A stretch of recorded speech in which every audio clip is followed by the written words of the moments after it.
Hello everyone, Eggchen here with another Final Fantasy XIV Patch Note update. Today I'll be covering everything that has changed for us while skipping any of the BS that you don't want to hear. I will put a link in the description to the Loathstone notes, so you may read it for yourself in further detail on your own if you'd like.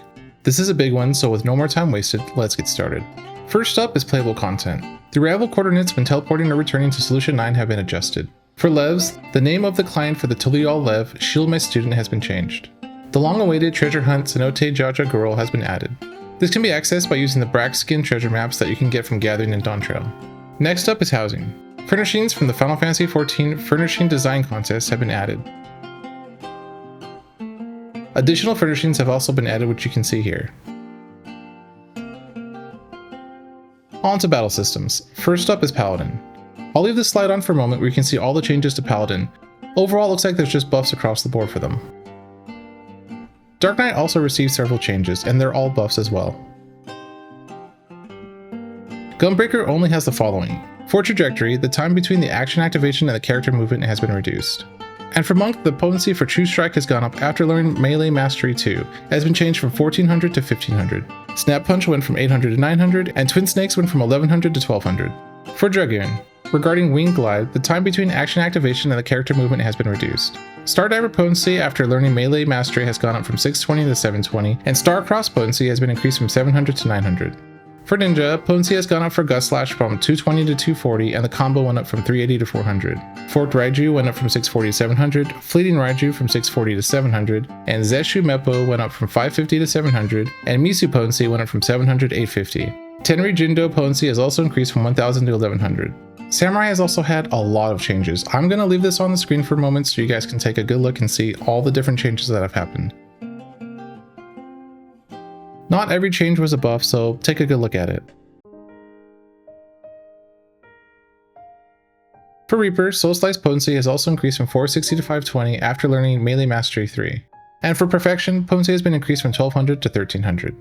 Viper has had almost every single ability adjusted. Again, I will give you guys some time to take a good look at these changes and decide for yourselves how you feel about them.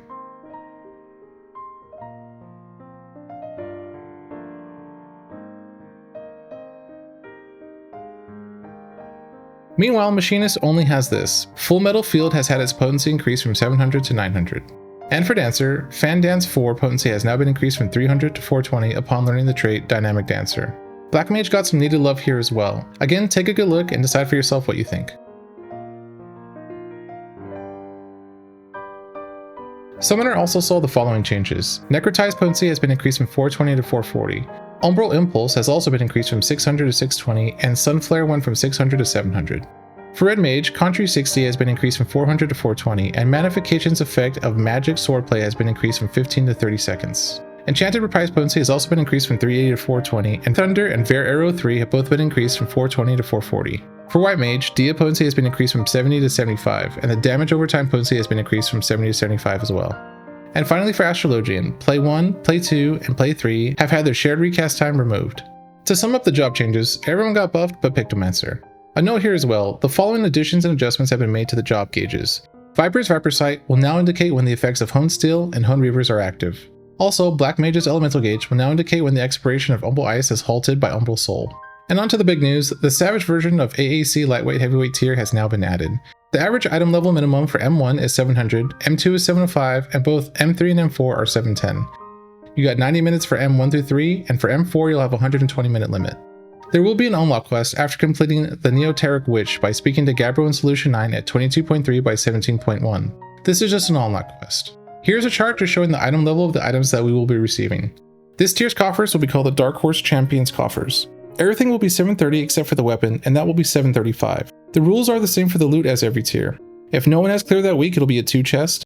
If it's 4 or less, it'll be 1, and if it's 5 or more, it'll be a 0 chest kill. This resets again at 1 AM PDT every week. For completing each fight, each player will receive an AAC Illustrated LHW edition. That's more or less the token you'll receive for killing each boss. The exchange rates are the same as Endwalker. Weapons take 8, body and legs are 6, head, hands, and feet will cost you 4, and accessories 3. The Solvent and the Twine will cost you 4, and the Glaze 3 as well. You can also exchange the 4th edition from the last boss for any of the prior editions for a 1-to-1 exchange rate.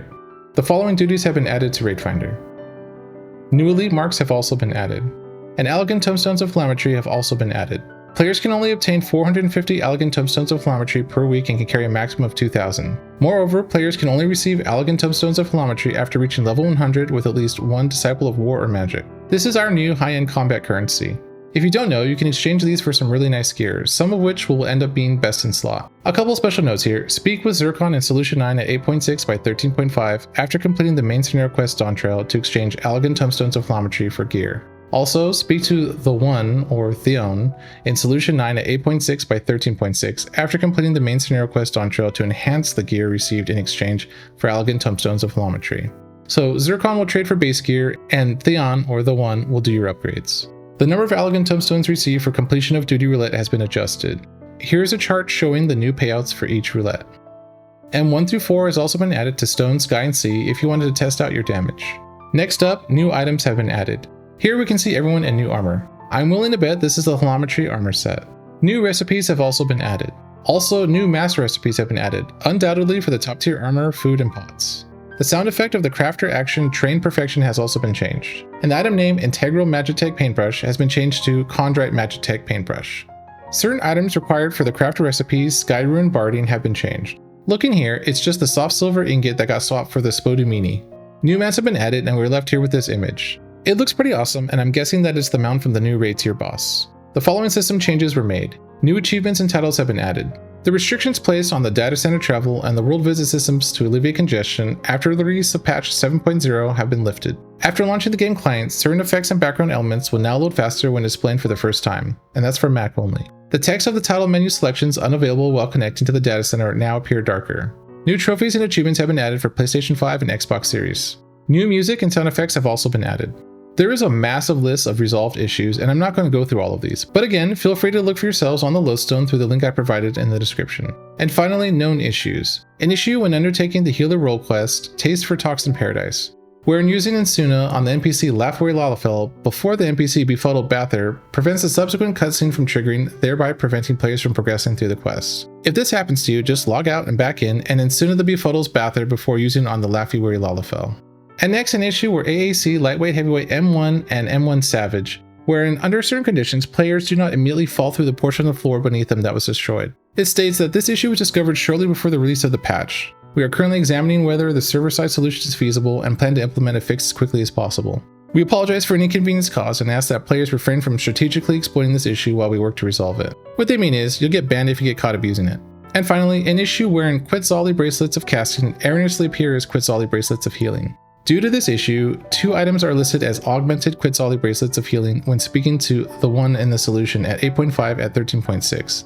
Please note that the first of the two items are augmented Quetzalli Bracelets of Casting, and the required jobs are listed correctly when viewing their item descriptions, so make sure you're taking a good look at those before you buy them. That's it guys, that covers everything from patch 7.05. I want to thank you guys for checking out this video. If you enjoyed this content and would like to see more like it, consider becoming a channel or Patreon member. Or another free and easy way to support the channel is just to click like or subscribe if you haven't already. Thanks again, and I will see you all next time.